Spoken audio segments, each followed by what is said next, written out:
And it was interesting. I think my friend must have had a mini heart attack when she saw that. Last week, I was in Turkey, met Richard Branson, asked him, I said, what are the pros and cons of being the face of your business? And in front of 2,000 people, including my father, I was so embarrassed. He said, if I had your face, I'd be even more successful. And then yesterday, I shot for a magazine, very fashion, very fun, but still running my business, still doing what I'm doing. So coming back to my friend who was like, you shouldn't do this, you're not a man and you're not a foreigner. I said, I'm better. I'm an Indian woman. The thing is, why would she have that opinion? Why would she have even that light bit of resentment if that's your question's all about? The point is, I have to be understanding that she doesn't have the same opportunities. She doesn't have the same exposure, the same backing. She's not brought up in Bombay where it doesn't even occur to us that we're a woman.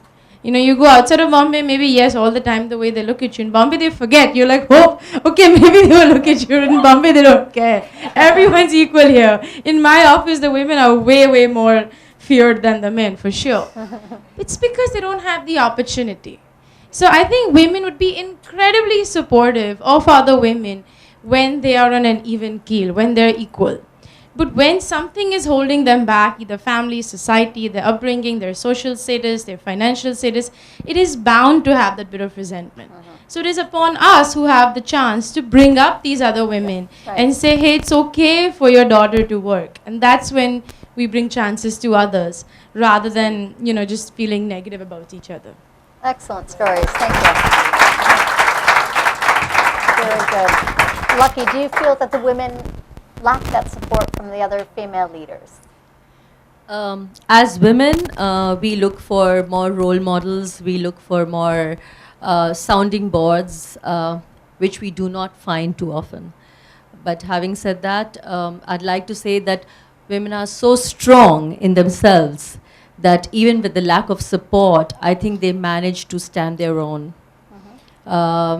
They do have a very, very strong sense of power and pride, and they know if they're good at what they're doing, they know that they can achieve it. So support most often is not something that we should look for. We should just work at what we are good at, keep doing it, and support will automatically come. So if we have the courage of our own conviction, if we know that we can achieve what we are setting out to do and we do have it in us to achieve it, I think support will just come automatically because people see that in you and people know that you're serious about what you're looking for and they're just there to give you that support. So I don't think it's an hindrance. And if you're good at what you're doing and if you really believe in it and if it's your passion, I'm sure you will achieve it. Excellent. Now, before we open up the forum to questions from the audience, I just want to ask you very quickly about the topic of failure and if women entrepreneurs often fear failure. Do they? All the time. Do they? All the time. Don't men feel the same pressure? Exactly. Yeah. Even In fact, in India, even more. Yes. yeah, because men have so much. Yeah. I mean, I agree we are feminists, etc. Right. Men have way more pressure, Pressure. to perform in the career world. Women, in fact, have less pressure in India. Yeah, because we have our husbands to fall back on, or our fathers or our I, brothers. for one, never ever thought about failure. Never ever. It didn't ever occur to me.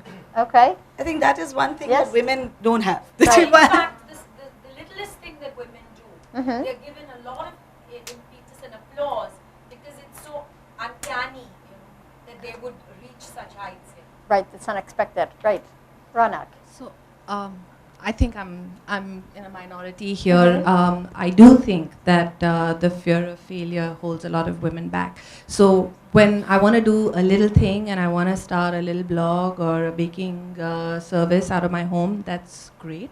And I will get a lot of applause. I'll get a lot of support. Everybody will have it on their Facebook. But the reality is that I think financial dependence does come as a hindrance. The reality is, should I take this money?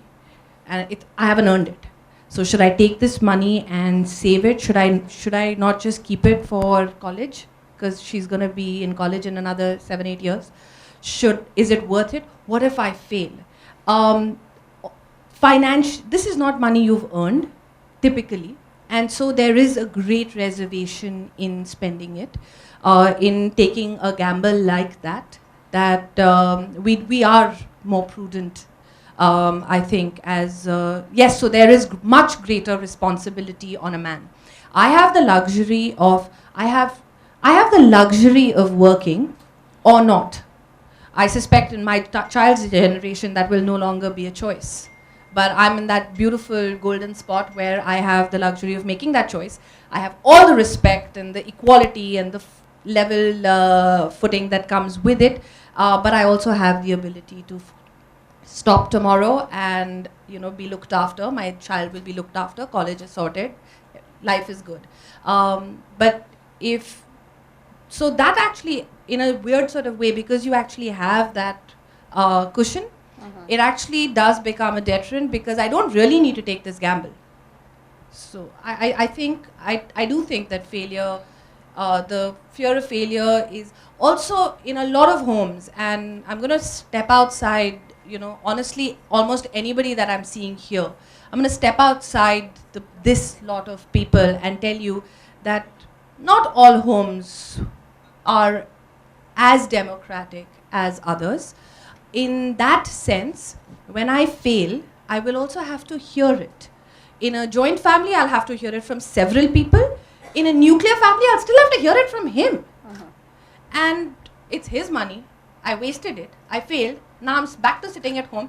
3 saal mein kaun se kheto khada hai? What have you achieved? So I personally believe that the fear of failure holds a lot of women back. A lot of great ideas go unseen because of that, because women actually know where the shoe pinches. Okay. How do you convince